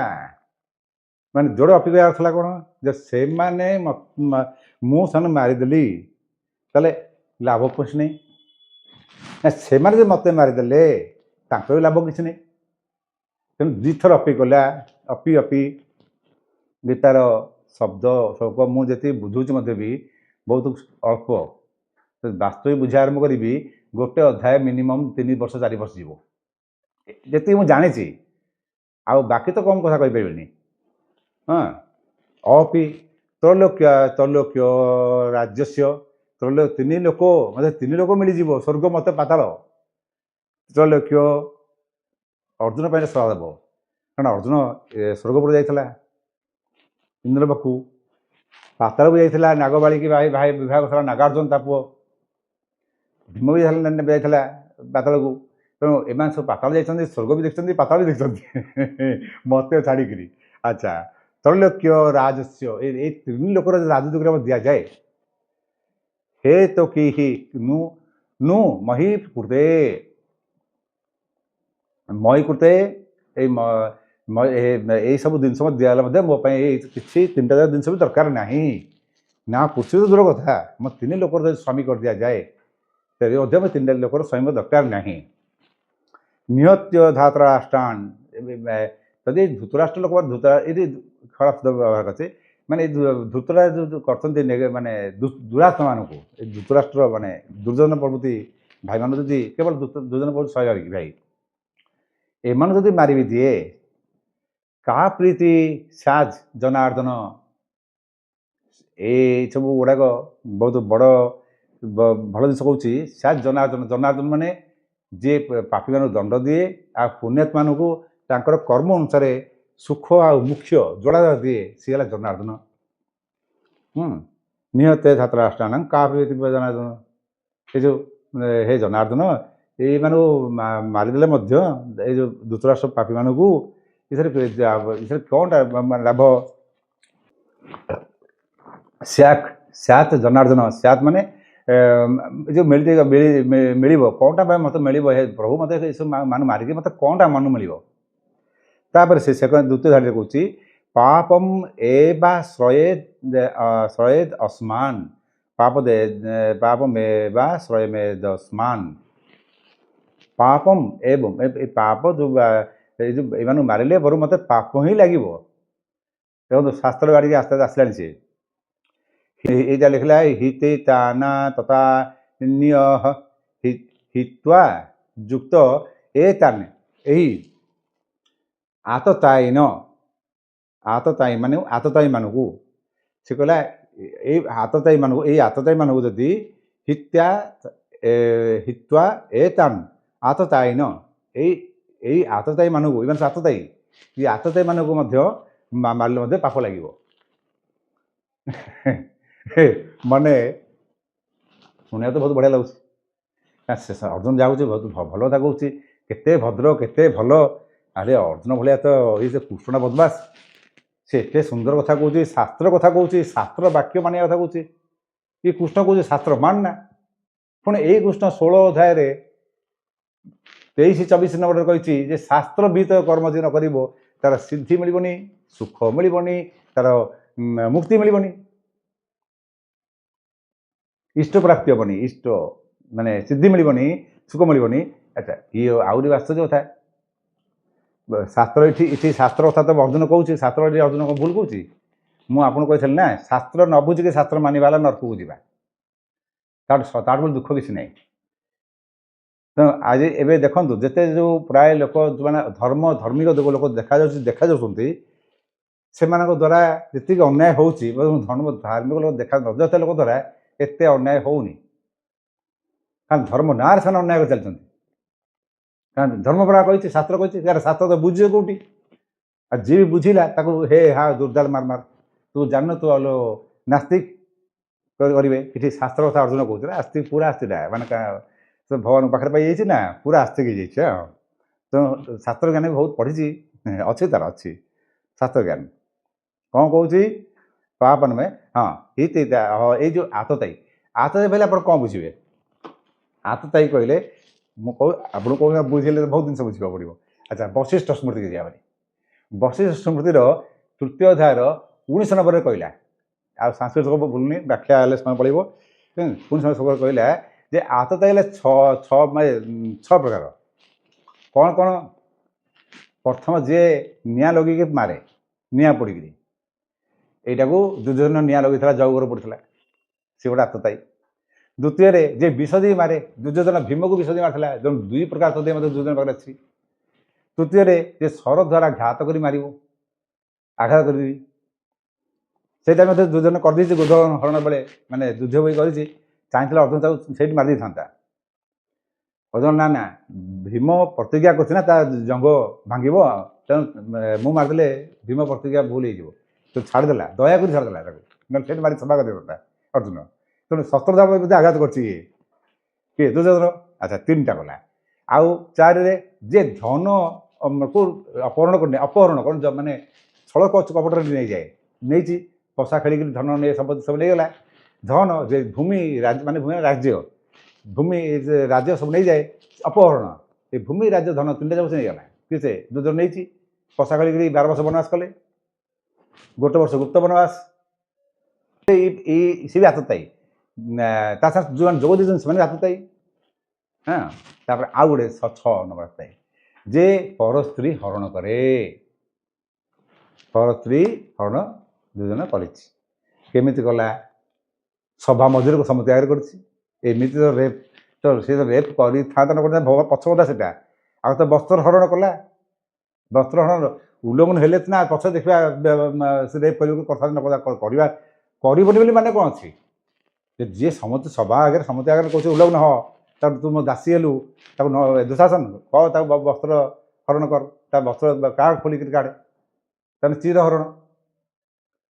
ଇଏ କେଉଁ ପ୍ରକାରର ରାଜସଭା ହେଇଥିଲା, ଯେଉଁଠି ପିତାମହ ଭୀଷ୍ମ ଭଳିଆ ମହାନ ଆତ୍ମା ଅଛି, ଗୁରୁ ଦ୍ରୋଣାଚାର୍ଯ୍ୟ ଭଳିଆ ଧନୁର୍ଦ୍ଧର ଗୁରୁ ଅଛନ୍ତି, କୃପାଚାର୍ଯ୍ୟ ଭଳିଆ ଶାସ୍ତ୍ରବିତ୍ ଅଛନ୍ତି। ବିଦୁର ଗୋଟିଏ ମାତ୍ର ଲୋକ ଯେ ସାହସ କରି କଥା, ହେ ମହାରାଜ, ଏଇଭଳିଆ ଦୁଷ୍ଟ ପୁତ୍ରକୁ ଯଦି ସାହସ ଅଛି ତ ତ୍ୟାଗ କରିଦେଇଲେ ମୁହୂର୍ତ୍ତରେ। ସେ ଗୋଟିଏ ପୁଣ୍ୟ ଆତ୍ମା ବିଦୁର।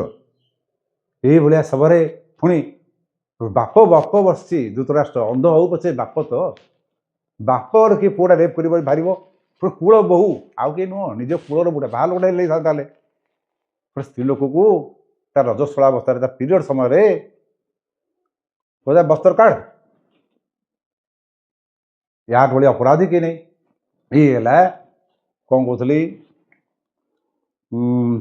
37 ଶ୍ଲୋକ। ହଁ, ହତ୍ୱଇ ଏତାନ୍ ଆତତାୟୀନ, ଏଇ ଆତତାୟୀ ମାନଙ୍କୁ, ଇଏ ହେଲା ଆତତାୟୀ କିଏ? ଦୁର୍ଯ୍ୟୋଧନ। 6ଟା ଆତତାୟୀରେ ଦେଖାଯାଏ, 6ଟା ଆତତାୟୀରେ ଦୁର୍ଯ୍ୟୋଧନ ଅଛି। ଆଉ ତାକୁ ଯେଉଁମାନେ ସହଯୋଗ କରିଛନ୍ତି, ସେ 6ଟା ଯାକ ସହଯୋଗରେ ମଧ୍ୟ ବି ରହିଥିବା ତାଙ୍କ ଭାଇମାନେ ଏବଂ ତାକୁ ସହଯୋଗ ଥିଲା ତା ମାମୁଁ। ପିଲାବେଳେ ବିଷ ଦେବାଟାକୁ ବେଳେ କରିନଥିଲା, କିନ୍ତୁ ବସ୍ତ୍ରହରଣ ବେଳେ କ'ଣ କରିନଥିଲା, ଶସ୍ତ୍ରାଘାତ ଗୋଦ୍ରହରଣ ବେଳେ କରିନଥିଲା, ତେଣୁ କର୍ଣ୍ଣ ବି ତାକୁ ସହଯୋଗ କରିଛି। ଅବଶ୍ୟ କର୍ଣ୍ଣ ଏଠି ନାହିଁ ଏଇ ଯୁଦ୍ଧରେ, ଯାହା ବି ହଉ ସେ ବି ଆତତାୟୀରେ ଯିବ, କାରଣ ସେ ଯେତେ ଭଲ ଗୁଣ ଥାଉ, ସେ ଖଳନାୟକକୁ ସହଯୋଗ କରୁଛି, ଖରାପ କାମ କରିବାକୁ ସହଯୋଗ କରୁଛି, ଆତତାୟୀରେ ଯିବ। ଆଚ୍ଛା, ତାପରେ ଆମର ତ ସମସ୍ତେ ଆଜିକାଲି କହୁଛନ୍ତି ମନୁସ୍ମୃତି, ମନୁସ୍ମୃତି। ମନୁସ୍ମୃତି ମୋତେ ବେଳେ ହସ ବି ଲାଗେ, କାରଣ ମନୁସ୍ମୃତି ଶ୍ଲୋକ କହିଲା ଯେ ସତ୍ୟଂ ବ୍ରୁୟାତ୍ ପ୍ରିୟଂ ବ୍ରୁୟାତ୍ ନ ବ୍ରୁୟାତ୍ ସତ୍ୟଂ ଅପ୍ରିୟଂ ପ୍ରିୟଂ ଚ ନାନୃତ୍ୟଂ ବ୍ରୁୟାତ୍ ଏଷ ଧର୍ମ ସନାତନ। ସତ୍ୟ କଥା କୁହ, ପ୍ରିୟ କଥା କୁହ, ଅପ୍ରିୟ ସତ୍ୟ କୁହ ନାହିଁ। ପ୍ରିୟଂ ଚ ନାନୃତ୍ୟଂ ବ୍ରୁୟାତ୍, ପ୍ରିୟ ହେଇଥିବ ମିଛ ହେଇଥିବ, ତାହେଲେ ସେ ଜାଗାରେ ମୌନ ରହିଯିବ। এইটা କୋଉଠୁ ଠିକ୍? ଯଦି ଅପ୍ରିୟ କୁଆ ନଯିବ ତାହେଲେ ପିଲା ବାଟକୁ ଆସିବେ କେମିତିଆ? ଆବଶ୍ୟକ ଅଛି ଅପ୍ରିୟ କହିବାର, କୋଉମାନଙ୍କୁ କହିବ, କେମିତି କହିବ, ସେଟା ତାର ଅଲଗା କଥା। ତେଣୁ ମନୁସ୍ମୃତି ମଧ୍ୟ ସେଇ ଜିନିଷ କହିଛି, ଲୋକ ବୁଝିବା ଦରକାର। ଏଠି ମନୁସ୍ମୃତିର ଗୋଟେ ଜିନିଷ ମୁଁ ଆପଣଙ୍କୁ କହୁଛି, ନା ତତାଇ ବଧେ, ମାନେ ଆତତାୟୀ ନ ନା ବଧେ ଦୋଷୋ ହନ୍ତୁର୍ଭବତି କଷ୍ଟନ। ସେ କହିଲା, ବହୁତ ଭୁଲ କରିଦେଲି, ହନ୍ତୁ ଭବତି କଶ୍ଚନ। କଶ୍ଚନ ମାନେ ସେ କହିଲା ଆତତାୟୀ ମାନଙ୍କୁ ଯେକୌଣସି ମାନେ ପାଇଲା ମାନେ ହତ୍ୟା କରିବା ଉଚିତ। ତାପରେ କ'ଣ କହୁଛି, ହତ୍ୟା ରୂପକ କ୍ରିୟା ଭଲ ନୁହେଁ। ଆପଣ ବୁଝିବା ପାରିଲେ ଜିନିଷଟା କ'ଣ କହିଲା? ସେ କହିଲା ଯେ ଏଠି କିଏ କହିଲା? ମନୁସ୍ମୃତିର 18 ଅଧ୍ୟାୟର 351 ନମ୍ବର ଶ୍ଲୋକ। ସେ କହିଲା ଯେ ଆତତାୟୀ ମାନଙ୍କୁ ନିର୍ବିଚାର, ମାନେ ବିଚାର ନ କରି ମଧ୍ୟ ମାରିଦେବା ଉଚିତ। ଆ ପୂର୍ବ ଏଠାରେ କହିଛି, ଏଟା ହେଲା 51 ନା 50 ନମ୍ବର ଶ୍ଲୋକରେ କହିଛି ଯେ ଆତତାୟୀ ମାନଙ୍କୁ ଯଦି ପାଇଲ ଚିନ୍ତା କରିବା ଦରକାର, ତାକୁ ମାରିଦିଅ, ସେଥିରେ ପାପ ଲାଗିବ ନାହିଁ। କିନ୍ତୁ 51 ଶ୍ଲୋକରେ କହୁଛି ଯେ ଆତତାୟୀ ମାରିବାଟା ଉଚିତ, କିନ୍ତୁ ହତ୍ୟା ରୂପକ କ୍ରିୟାଟା ଠିକ୍ ନୁହଁ, ଭଲ ନୁହେଁ। ଏଠି ଅର୍ଜୁନ ହତ୍ୟାର କ୍ରିୟାଟିକୁ ପୂର୍ଣ୍ଣ ଦେଇଦେଲା, ମାନେ ମାରିବା ହତ୍ୟା କରିବାଟା ଭଲ ନୁହେଁ ବୋଲି କହିଥିଲା ମନୁଷ୍ୟ ସେ କଥା କହୁନାହାନ୍ତି। ମାନେ ମାରିବାର ଯେଉଁ ଟେଣ୍ଡେନ୍ସିଟା ଭଲ ନୁହେଁ, କିନ୍ତୁ ଆତତ ପାଇଲେ ମାରିଦିଅ ଏକଥା କହୁଛନ୍ତି ସେ। କିନ୍ତୁ ଆମେ ଶାସ୍ତ୍ର ପଢ଼ି ପଢ଼ିବା, ହେ ମନୁଷ୍ୟ ଲେଖା ହେଇଛି ପରା ହତ୍ୟା କରିବାଟା ଉଚିତ ନୁହଁ, ହତ୍ୟା କରିବା କ୍ରିୟାଟା ଭଲ ନୁହେଁ, ହତ୍ୟା କରିବା କ୍ରିୟା ଭଲ ନୁହେଁ ନା, କ୍ରିୟାଟା ନେଗେଟିଭ୍, କିନ୍ତୁ ଉଦ୍ଦେଶ୍ୟ ପଜିଟିଭ୍, ମାରିବା ଉଚିତ ସେଇ ମନୁଷ୍ୟ କହିଛନ୍ତି, କିନ୍ତୁ ଆମେ ବୁଝିପାରୁନାହୁଁ। ଆଚ୍ଛା, ଏଇଠି ସେଠି ବଶିଷ୍ଠ ସ୍ମୃତିରେ ସିଏ କହିଲେ 6 ପ୍ରକାର ଆତତାୟୀ, ଇଏ କହିଲେ ଆତତାୟୀ ମାରିବା ଉଚିତ, କିନ୍ତୁ ଆତତାୟୀ କ୍ରିୟାଟା ହତ୍ୟା କରିବାର ଯେଉଁ କ୍ରିୟାଟା ପ୍ରୋସେସଟା ଠିକ୍ ନୁହଁ, ମାନେ ହତ୍ୟା କରିବାଟା ଚିନ୍ତାଧାରାଟା ଠିକ୍ ନୁହଁ, କିନ୍ତୁ ମାର। ତାପରେ ତସ୍ମାନାର୍ହା ବୟଂ ହନ୍ତୁ ଧାତରାଷ୍ଟ୍ରାନ୍ ସ୍ୱବାନ୍ଧବାନ୍ ସ୍ୱଜନଂ ହି କଥଂ ହତ୍ୱା ସୁଖୀନ, ପୁଣି ସୁଖୀ କହିଲା ସୁଖୀନ ଶ୍ୟାମ ମାଧବ। ମାଧବ ମାନେ କହିଥିଲି ଯେ ମାନେ ମାଆକୁ ଯଦି ଧରିଥାଏ ପୃଥିବୀ କି ବଢ଼ା ଅବତାର, ଯେ ପୃଥିବୀ ଯେ ଧାରଣ କରିଛି। ଆମର ମହାପ୍ରଭୁ ପାଖରେ ଅଛି ଭୂଦେବୀ, ଭୂଦେବୀ ତାଙ୍କର ଗୋଟେ ସ୍ତ୍ରୀ, ଶ୍ରୀଦେବୀ ଗୋଟେ ସ୍ତ୍ରୀ। ବହୁତ ସମୟରେ ଦୁର୍ଭାଗ୍ୟର ବିଷୟ, ଆମର ବର୍ତ୍ତମାନ ମନ୍ଦିରରେ ଅନେକ ଜାଗାରେ ସେ ଲେଖା ହେଉଛି ମଧ୍ୟ ବି ଲକ୍ଷ୍ମୀ ସରସ୍ୱତୀ। ଏଇ କଥା ଶୁଣିକରି ବହୁତ ଲୋକ ମଧ୍ୟ ତାଙ୍କ ମନ୍ଦିର ମାନଙ୍କରେ ଲକ୍ଷ୍ମୀ ସରସ୍ୱତୀ ପୂଜା କରିବା ଆରମ୍ଭ କଲାଣି। ଦୁର୍ଭାଗ୍ୟ ଆମର, ଆମେ ଲକ୍ଷ୍ମୀ ଆଉ ସେ ସରସ୍ୱତୀ ଯେ ଭୂଦେବୀ ନୁହନ୍ତି ଏଇଟା ବୁଝିବା ଦରକାର। ଭୂଦେବୀର ଧ୍ୟାନ ଅଛି ଛିଟ ବସ୍ତ୍ର ପରିହିତାମ୍, ତେଣୁ ସେ ବିଭିନ୍ନ ରଙ୍ଗର ବସ୍ତ୍ର ଛିଟ ବସ୍ତ୍ର ପିନ୍ଧିଥିବେ, ତାମାନେ ପୃଥିବୀ ଯେମିତି ଫୁଲ ନାଲି ନେଳି ହଳଦିଆ କଳା ଆକାଶ କଲର ଦେଖାଯାଉଛି, ପାଣି ବିଭିନ୍ନ ପ୍ରକାର ସୁନ୍ଦର ବିଭିନ୍ନ ରଙ୍ଗର ସବୁଜ ଏ ମିଶିକି ଥାଏ, ସେ ହେଲା ପୃଥିବୀ। ସେ ପୃଥିବୀ ନ ବୁଝିକିରି ଲୋକ ତାକୁ ସରସ୍ୱତୀ କରିସାରିଲାଣି। ସେ ଭିତରେ ମୁଁ ଆଉ ଗୋଟେ କେବେ କଥାବାର୍ତ୍ତା ପଚାରିବେ, ମୁଁ କହିବି ସେ ଲକ୍ଷ୍ମୀ ଆଉ ସରସ୍ୱତୀରେ ଏକ ନା ଭିନ୍ନ।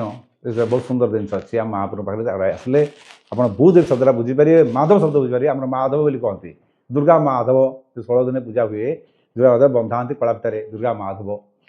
এই ମାଧବ ଶବ୍ଦ ବୁଝିବାକୁ ଗଲେ ପ୍ରତ୍ୟକ୍ଷ ଭାବରେ ବୁଝିବାକୁ ଚାହାନ୍ତି ମହାପ୍ରଭୁ ଆସନ୍ତୁ ମାଧବ। ତସ୍ମାହର୍ତ୍ତମୟଂ ହନ୍ତୁ ଧାତରାଷ୍ଟ୍ରାନ୍ ସ୍ୱବାନ୍ଧବ ବାନ୍ଧବାନ୍ ସ୍ୱଜନଂ ହି କଥଂ ହତ୍ୱା ସୁଖୀନ ଶ୍ୟାମ ମାଧବ। ତେଣୁ ଏମାନଙ୍କୁ ମାରିକିରି ମୁଁ ହେ ମାଧବ ମୁଁ କ'ଣ ସୁଖୀ ହେଇପାରିବି? ମାରିବି ମୋତେ କାହିଁ ସୁଖ ପାଇଲା ବେଳେ ଦେଖାଯାଉନି। ଏଠି ଗୋଟେ ଜିନିଷ ଦେଖନ୍ତୁ, ଯଦି ସ୍ୱାର୍ଥ ରଖିକିରି ଯେ ଶାସ୍ତ୍ର କରାଯାଏ, ସ୍ୱାର୍ଥ ଥିବ ମାନେ କାମନା ଥିବ, ସେଟା ଅର୍ଥଶାସ୍ତ୍ର, ରାଇଟ୍, ବୁଝିଗଲା। ସ୍ୱାର୍ଥ ନେଇକି ଯେଉଁ ଶାସ୍ତ୍ର କରାଗଲା ଅର୍ଥଶାସ୍ତ୍ର, ଅର୍ଥ ଥିବ ମାନେ ଅର୍ଥଶାସ୍ତ୍ର। କିନ୍ତୁ ଯଦି ନିଃସ୍ୱାର୍ଥ ପରବାର ଯେଉଁ ଶାସ୍ତ୍ର କରାଯାଇଥାଏ ସେଟା ହେଲା କ'ଣ? ଧର୍ମଶାସ୍ତ୍ର। ଏଟା ହେଲା ଅର୍ଥଶାସ୍ତ୍ର, ସେଟା ଧର୍ମଶାସ୍ତ୍ର। ସେ ଏଇ ଜିନିଷଟି ବର୍ଣ୍ଣନା କରିଛି ଯାଜ୍ଞବଲ୍କ୍ୟମ୍। ଯାଜ୍ଞବଲ୍କ୍ୟଙ୍କର ମୋତେ ଗୁଡ଼େ ଶ୍ଲୋକ ବହୁତ ଭଲ ଲାଗେ। ତାଙ୍କର ମାନେ ବୁଝି ହୁଏ ସହଜରେ, ପାଳନ କଲେ ବି ସହଜରେ କରି ହୁଏ। ତେଣୁ ସେ ଯାଜ୍ଞବଲ୍କ୍ୟ ସ୍ମୃତିର ଦ୍ୱିତୀୟ ଅଧ୍ୟାୟରେ ଅଛି, ଦ୍ୱିତୀୟ ଅଧ୍ୟାୟରେ 21 ନମ୍ବର ଅଛି। ଦ୍ୱିତୀୟ ଅଧ୍ୟାୟ 21 ନମ୍ବରରେ ସେ କହିଲା ଯେ ଯଦି ଅର୍ଥଶାସ୍ତ୍ର ଧର୍ମଶାସ୍ତ୍ର ଆସେ, ସେ ସମୟରେ ଧର୍ମଶାସ୍ତ୍ରର ଗୁରୁତ୍ୱ ଅଧିକା। ଯଦ୍ୟପେତେ ନ ପଶ୍ୟନ୍ତି ଲୋଭ ପହତଚେତସଃ କୁଳକ୍ଷେୟଂ କୃତଂ ଦୋଷଂ ମିତ୍ରଦ୍ରୋହେ চ ପାତକମ୍। ପୁଣି ଆସିଲା ସେ ଦେଖ ପୁଣି ବୁଲି ବୁଲି ଆସିଲାଣି, କୂଳକୁ ଆସିଲାଣି। ସେ ଆଗ ପଳେଇଲା, ନିଜ କଥା କହିଦେଲା, ତାପରେ ମୁଁ ଯେଉଁ କହୁଥିଲି ତାର ପରିବାରକୁ କହିଦେଲା, ତାପରେ ତାର ସମ୍ପର୍କ ଲୋକମାନେ ଯେଉଁ ଅଛନ୍ତି ଗୁରୁ ସବୁ ସମ୍ବନ୍ଧୀୟମାନଙ୍କରୁ ଜୟଦ୍ରଥ ଯାହାହେଲେ ବି ତ ସେ ଭିଣେଇ ନା, ତାର ଭଉଣୀର ସ୍ୱାମୀ, ଆଉ ପୁତ୍ର ପୌତ୍ର ଏସବୁ କହିଗଲା। ତାପରେ ପୁଣି ବୁଲି ଆସି କହୁଛି ଏଇ ଯଦି ଏଇଭଳି ଭାବରେ ମୁଁ ଭ୍ରଷ୍ଟଚିତ୍ତ ହେଇକିରି ଲୋହ ସତ ଏମାନଙ୍କୁ ହତ୍ୟା କରିଦିଏ, ତାହେଲେ କୁଳକ୍ଷେୟଂ କୃତଂ ଦୋଷ, କୁଳକ୍ଷୟ ଦୋଷଟା ମୋତେ ଲାଗିବ, ମାନେ କୂଳର ହାନିକାରକ ଦୋଷଟା ମୋତେ ଲାଗିବ। କୃତ ଦୋଷ ମିତ୍ରଦ୍ରୋହୀ, ମିତ୍ରଦ୍ରୋହୀ ବୋଲି ପାପ ଲାଗିବ। ପାପ ଲାଗୁ ତାକୁ ଯାହା ପାଖରେ ସ୍ୱୟଂ ଭଗବାନ ଶ୍ରୀକୃଷ୍ଣ ବସିଛନ୍ତି, ଯାହା ନାମ ଉଚ୍ଚାରଣରେ ପଡ଼ିଲେ 3 ତାପ ହରଣ ହେଇଯାଏ। ସେ କହୁଛି ତା ତ ବନ୍ଧୁ, ସେ କିଛି ଅସୁବିଧା କହିପାରିବ। ମିତ୍ର ଦୋଷଂ ମିତ୍ରଦ୍ରୋହେ চ ପାତକମ୍, ମିତ୍ର ଦୋଷ ବି ମିତ୍ର ଦ୍ରୋହ ପାପ ଲାଗିବ। ତେଣୁ କୂଳର नाश हेतु दोष थिबारु आमମାନଙ୍କୁ ଏଇ ପାପରୁ ଦୂରେଇ ରହିବା ଉଚିତ। ଏଠି ଏଇ ପାପ କରିବାଟା ଆମ ପାଇଁ ଠିକ୍ ନୁହଁ। ଆମେ ଏ କୂଳକୁ ଆସିଲା ପରେ ଆସନ ଥରକୁ ଆଲୋଚନା କରିବା। କୂଳକୁ ଆସିଲା ମାନେ ସ୍ତ୍ରୀ ଆସିଯିବ। ବିନା ଘରଣୀରେ ଘର ହୁଏନି। ଘର କହିଲା ମାନେ ଘରଣୀ, ଆଉ ଘରଣୀ କହିଲା ମାନେ ଘର। ଏ ଯୋଡ଼ା ଯାକ ଅଙ୍ଗାଙ୍ଗୀ ଭାବେ ଜଡ଼ିତ।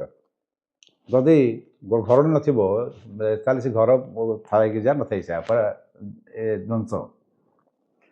ସେ କୂଳ ତ ଆସିଲାଣି ଘର ଭିତରକୁ, ପୁଣି ପଶୁ ବୁଲି ବୁଲିକି ଆସିଲାଣି। ଆମେ ସେ ଘର ଭିତରେ ଆସନ୍ତାର ଆଲୋଚନା କରିବା ଯେ ସବୁଠୁ ବଡ଼ ଟପିକ୍ ଥିଲା ନାରୀମାନଙ୍କୁ କାହିଁ ନିଆଗଲା। ପୁଣି ଶ୍ରୀମଦ୍ ଭଗବତ ଗୀତା ବେଦାନ୍ତର ସିଦ୍ଧାନ୍ତର ଶୀର୍ଷକରେ, ମାନେ ବେଦାନ୍ତର ସିଦ୍ଧାନ୍ତର ଯାହା ସ୍ଥାନ ଅଛି, ସେଇ ଭଗବତ ଗୀତା ଭିତରେ ନାରୀକି କାହିଁ କୁହାଗଲା। ଆପଣମାନେ ସମସ୍ତେ ଏଇ ଯେଉଁ ଲୋକ ଦେଖୁଛନ୍ତି ସମସ୍ତେ ବ୍ୟବହାର ଦୃଷ୍ଟିରୁ ସେମିତି ଉପରେ ବ୍ୟବହାର ଗୋଟେ ପୁରା କରନ୍ତୁ। ଭିତରେ ଜିରୋ, କେହି ନାହିଁ, କେବଳ ଗୋଟିଏ ପରମ ବ୍ରହ୍ମ। ଭଗବାନ ଭଲ, ତୁମେ ଭଲ। ଏଟା ହେଲା ମୋ ନିଜ ଅନୁଭୂତି। ଗୁରୁ ତ ଆସିବା ତ ନିହାତି ଦରକାର, କାରଣ ଗୁରୁ ଯାହାର ଷ୍ଟ୍ରଙ୍ଗ ତା ଚେଲା କେବେ ହାରିବନି। ଆଉ ଗୁରୁ ଯେଉଁ ଚେଲା ନ ମାନିଲା ମାନେ ସେ କାହା ସାଙ୍ଗେ ପାରିବନି। ଗୀତା ଏ ସମସ୍ତଙ୍କର ମୂଳଟାକୁ ପଳାଏ। ଏ ଯେଉଁ ଆଞ୍ଜାଟି କଥା କହିଲେ, ବର୍ତ୍ତମାନ ସେ ଯଦି ମଝିରୁ କହିଥାନ୍ତେ ହେ ତୋ ଦେହ ମୋର ଥରିଲାଣି କଲାଣି, ତୁ ଆଉ ଯୁଦ୍ଧ କରିବୁ, ଯା ତାହେଲେ ଅର୍ଜୁନ ପଳେଇଥାନ୍ତା। ଯେ ଭଲ ଡକ୍ଟର, ଯେ ଭଲ ଶିକ୍ଷକ, ସେ ଛାତ୍ରର, ଯେ ଭଲ ଡକ୍ଟର ସେ ରୋଗୀର ସମସ୍ତ କଥା ଆଗ ଫାଷ୍ଟ ଶୁଣିବ। ସେ ଆଞ୍ଜାଡ଼ି ଥିଲାବେଳେ ପୁଅ ଖାଲି କହିଚାଲିବ। ସେ ସେମିତି ଜୋରସରେ ସେ ଖାଲି ଅର୍ଜୁନ କହିଚାଲୁଛି, ଜୋରସରେ ସେ ଅର୍ଜୁନ ଖାଲି କହିଚାଲିଛି। ଏମିତି ଇଏ କୂଳ ଖାଇଯିବ, ସମ୍ପଦ ରଖିଲେ କାହା ପାଇଁ ରଖିବା, ଏଇ ପିଲାଙ୍କ ପାଇଁ ରଖିବା। ପିଲା ଗୁଡ଼ାକ ନିଜ ଜୀବନକୁ ତ୍ୟାଗ କରିକି ଆସିକିରି ଧନ ସମ୍ପତ୍ତି ଛାଡ଼ିକିରି ରାଜ୍ୟ ଛାଡ଼ିକି ଆସିକିରି ଯୁଦ୍ଧ କରି ଖାଇଛନ୍ତି, ମରିବ ପଛେ ଠିକ୍ ନାହିଁ। ସେମାନେ ପିଲା ଗୁଡ଼ାକ ହେଇକିରି ମୋହ ଛାଡ଼ି ଦେଉଛନ୍ତି, ଲୋଭ ଛାଡ଼ି ଦେଉଛନ୍ତି। ମୁଁ ବଡ଼ ଲୋକ ହେଇକିରି ମୋହ ଛାଡ଼ି ପାରୁନି, ପୁଣି ଆପଣ କହୁଛନ୍ତି ଆସିକି ଯୁଦ୍ଧ କରିବେ ମାନେ ସାଙ୍ଗରେ ହେ ରାମ ମୋର ଯୁଦ୍ଧ ଦରକାର ନାହିଁ, ବରଂ ତାଠୁ ବନବାସ ମୁଁ ଶ୍ରେଷ୍ଠ। ତେଣୁ ସେ ଖାଲି କହି ଚାଲିଛି। ବାସ୍ ଶୁଣିବା ଗୋଟେ ବଡ଼ କଳା। ଆଉ ସେ ଶୁଣିବା କଳା, କହିବା କଳା, ଏ ଯୋଡ଼ା ଯାକରେ ପ୍ରବଳ ଥିଲେ ଆମର ଭଗବାନ ଶ୍ରୀକୃଷ୍ଣ। ନାଇଁ, ତେଣୁ ଗୋବିନ୍ଦ ଶବ୍ଦ ବ୍ୟବହାର କଲା। ଗୋ ମାନେ ବାଣୀ, ବିନ୍ଦ ମାନେ ଯେ ବାଣୀରେ ଶ୍ରେଷ୍ଠ, ମାନେ ବାଣୀ ଭଲ ବାଣୀ କହିପାରେ, ବୁଝେଇପାରେ, ଯେ ଶ୍ରେଷ୍ଠ ବକ୍ତା ବି କୁହାଯିବ କୃଷ୍ଣକୁ। ସେଥିପାଇଁ ସେ କହୁଛି ଯେ ତୁମେ ତ ଭଲ ବୁଝେଇପାର, କହିପାର, ମୋତେ ବୁଝାଅ। ତାହେଲେ ମୁଁ ଯେଉଁଟା କହୁଛି ଭୁଲ କହୁଛି କି? ସେ ଭୁଲ ଠିକ୍ କିଛି କହିବାର ନାହିଁ, ଖାଲି ତୁ କହିଯା। ଆପଣମାନେ ଏଇ ଜିନିଷ ଗୀତା ଯଦି ପଢ଼ୁଛନ୍ତି ତାହେଲେ ଜାଣନ୍ତୁ, ମୂଳକୁ ଯାଆନ୍ତୁ। ଏଇ ଗୀତା ଯେଉଁ ମୂଳକୁ ଯାଏ ଭାରି ପଞ୍ଚଶଧ୍ୟାୟ ପୁରୁଷୋତ୍ତମ ମାହାତ୍ମ୍ୟ। ଏଇ ଆମେ ଯେଉଁ କ୍ଷେତ୍ରରେ ବସିଛେ, ମୁଁ ଯେଉଁ କ୍ଷେତ୍ରରେ ବସିଛି ପୁରୁଷୋତ୍ତମ କ୍ଷେତ୍ର, ଆଉ ପୁରୁଷୋତ୍ତମ ହେଉଛନ୍ତି ମୋ ପ୍ରଭୁ ଏଠି ବର୍ତ୍ତମାନ ଜଗନ୍ନାଥ। ଆଉ ଏଇ ପୁରୁଷୋତ୍ତମ ଯୋଗରେ ଆରମ୍ଭ କହିଲେ ଊର୍ଦ୍ଧ୍ୱମୂଳ ଅଧ ଶାଖ ଅଶ୍ୱସ୍ତମ ପ୍ରାହୁରବ୍ୟୟମ୍। ମୂଳଟା ଉପରକୁ, ସେଇଟା ମୁଁ ତ ପୁରୁଷୋତ୍ତମ ଯୋଗ ବେଳେ ବୁଝେଇବି। କିନ୍ତୁ ଊର୍ଦ୍ଧ୍ୱ ମୂଳ, ଆମେ ମୂଳ କାହିଁ ପରଖିଲେ? ଏଇଠି ଅଛି, ଏଇ ଆଞ୍ଜାଡ଼ିରୁ କହିଲେ। କାରଣ ମୂଳ ରହିଲା କେଉଁଠି? ମୂଳ ହେଲା ଆମର ପରିବାର ଭିତରେ, ମୂଳ ହେଲା ଆମର ସମ୍ପର୍କୀୟମାନଙ୍କ ଭିତରେ, ମୂଳ ହେଲା କଥାବାର୍ତ୍ତାରେ, ବାର୍ତ୍ତାଳାପରେ, ମୂଳ ହେଲା ପରପ୍ରାଣୀ ସମ୍ପର୍କ। ହେଇଛି ପରପ୍ରାଣୀ ବହୁତ ଫ୍ରଷ୍ଟ୍ରେସନ୍ ଆସିଥିଲେ ଲୋକ ଉପର, ଡିପ୍ରେସନ୍, ଫ୍ରଷ୍ଟ୍ରେସନ୍, ମାନେ ଷ୍ଟ୍ରେସ୍, ବିରକ୍ତି ସବୁ ଆସିଛି। ପାରନ୍ତିନି, ବୟସ ହେଇଗଲା ପରେ କରିପାରନ୍ତିନି ବହୁତ ଜିନିଷ। ତେଣୁ ବନ୍ଧନ ବହୁତ ପରପ୍ରାଣୀ ହେଇଯାଏ। ଆଉ ଏକଲା ସବୁ ଅଛି, ତାର କେହି ନାହିଁ। ଯିଏ ଲୋକଟା ଦେଖୁଛ କହୁଛି ମୋର ସବୁ ମୋ ପାଖରେ ଅଛି, ମୋର କେହି ନାହିଁ, ମନେ ଥାଉ ସେଇ ଲୋକ ପାଖରେ ବହୁତ ଜିନିଷ ଅଛି। ଯଦି ସମାଜ ପାରୁଛି ତାହେଲେ ସେ ଲୋକ ପାଖରୁ କିଛି ନେବା କଥା ନେଇଯାଉନି। ସେ ଲୋକ ବହୁତ ଜିନିଷ ଥିବ, ସେଥିପାଇଁ ସେ କହୁଛି ମୋର ସବୁ ଅଛି ମୋ ପାଖରେ ସବୁ ଅଛି, କିନ୍ତୁ ମୋ ପାଖରେ କେହି ନାହାନ୍ତି। କାରଣ ସେ ଲୋକଟା ପାଖରେ କ'ଣ ନାହିଁ। ତେଣୁ ଭଲ ବନ୍ଧୁ ବାଛନ୍ତୁ। ସେ ଭଲ ବନ୍ଧୁ ସାଙ୍ଗରେ ଯେତେବେଳେ କଥା ହୁଅନ୍ତୁ, ଯଦି ନ ବନ୍ଧୁ ନାହିଁ ଏକାନ୍ତରେ କଥା ହୁଅନ୍ତୁ। ପାଗଳ ଭଳି କେହି କିଛି କହିବାର ନାହିଁ। ଯଦି ଆପଣଙ୍କୁ କହିଲା ଆଉ କ'ଣ ଅଛି, ଛାଡ଼ିଦେବେ, କିଛି ଭୁଲିବାର ନାହିଁ। ହଁ ମୋ ମସ୍ତ ଅଛି, ବାସ୍। ଇଚ୍ଛା ହେଉଛି ଯଦି ନାଚନ୍ତୁ, ଦିଅନ୍ତୁ, ଯାହା ମ୍ୟୁଜିକ୍ ଭଲ ଲାଗୁଛି ବଜାନ୍ତୁ, ରିଲାକ୍ସ ରୁହନ୍ତୁ, ନାଇଁ। ତେଣୁ ମର୍ଣ୍ଣିଂ ଉଠିବା ଆଉ ଶୋଇବା, ଏ ଯୋଡ଼ା ଯାକ ଭାଇଟାଲ୍ ପାର୍ଟ। ଉଠିବା ତ ସକାରାତ୍ମକ ଚିନ୍ତା ନେଇ ଉଠିବା। ଉଠୁ ମୋବାଇଲ ଦେଖିବାନି। ଯଦି ଉଠୁଟା ମୋବାଇଲ ଧରିଲେ ତା ଦେହରୁ କ'ଣ ନାହିଁ କ'ଣ ଗୋଟେ ଦେଖୁଛି ଆଉ ଗୋଟେ କଥା ବାହାରି ପଡ଼ୁଛି। ସେ ବାହାରି ପଡ଼ିଲା ଏଇଟା ଭଲ ଲାଗୁଛି ଏଇଟା ଭଲ ଲାଗୁଛି କହିଲା ସେ ଗଲା ସେ ଡାକିଲେ ଡୋପାମିନ୍ ସିକ୍ରେଟ୍ ହେଲା। ସେ ଡୋପାମିନ୍ ସିକ୍ରେଟ୍ ହେଲା ବେଳକୁ ସେ ସେରୋଟୋନିନ୍ ନଥିବ। ସେ ସେରୋଟୋନିନ୍ ନଥିଲା ବେଳକୁ ତାକୁ ଧରିପାରୁନଥିବ। ସେ ଆଉ ଗୋଟେ ଦେଖିବା ଏମିତି ଟାଇମ୍ ପଳେଇଥିବ। ତେଣୁ ବ୍ଲୁ ରେଟା ପଡ଼ିକିରି ତୁମର କନସେନ୍ଟ୍ରେସନ୍ ଫୋକସ୍ ଦୁଇଟା ଯାକ ସେଇ ମୋବାଇଲ ତୁମର ହେଇଗଲା ମାଷ୍ଟର ମାନେ ଗାଇଡ଼ କରିବ। ତୁମେ ନିଜେ ନିଜକୁ ଗାଇଡ଼ କରିବ କ'ଣ ତୁମ ମୋବାଇଲ ଗାଇଡ଼ କରିବ। ତେଣୁ ସକାଳୁ ଉଠିବେ ଯଦି ନୂଆ ନୂଆ ଯେଉଁମାନେ ଆନଜାଇଟି ହେଇଛି ଉଠିକିରି ଆଲୋକକୁ ଦେଖନ୍ତୁ ସୂର୍ଯ୍ୟଗ୍ରହଣ ଦେଖନ୍ତୁ। ସୂର୍ଯ୍ୟଗ୍ରହଣ କିଛିଟା ପର୍ଟିକୁଲାର 4-5ଟା ଯୋଗ କ୍ରିୟା ଅଛି। ସୂର୍ଯ୍ୟ ନମସ୍କାର କରନ୍ତୁ ବହୁତ ବଢ଼ିଆ ଏକ୍ସରସାଇଜ। ଜଣେ ବୟସ ହେଲାଣି ମୁଁ କେତେଟା ଜିନିଷ ଶିଖଉଛି ସେମାନେ ଶିଖନ୍ତୁ ତାକୁ ଅଭ୍ୟାସ କରନ୍ତୁ। ବ୍ରିଦିଂ କଣ୍ଟ୍ରୋଲ ଟିକେ କରନ୍ତୁ। ଆଉ ଯଦି ପାରୁଛନ୍ତି ଓମକାର ମିନିମମ୍ 10-12 ଥର କରନ୍ତୁ। ଓମକାର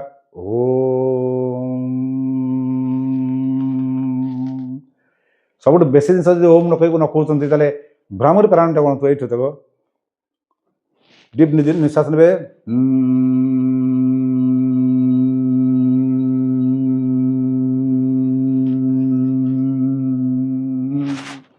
ଏମିତି 5-10 ଥର ଖଣ୍ଡେ କରନ୍ତୁ। ତା ଦେଖିବେ ଏଇ ଯେଉଁ ଭାଇବ୍ରେସନଟା ତୁମର ବ୍ରେନ୍ର କେମିକାଲ ଆଡ଼କୁ ବାଲାନ୍ସ କରିଦିଏ ନା ନାହିଁ। ତେଣୁ ଆମେ ଏଇଠି ରହିବା। ଜୟ ଜଗନ୍ନାଥ ଜୟ ଜଗନ୍ନାଥ।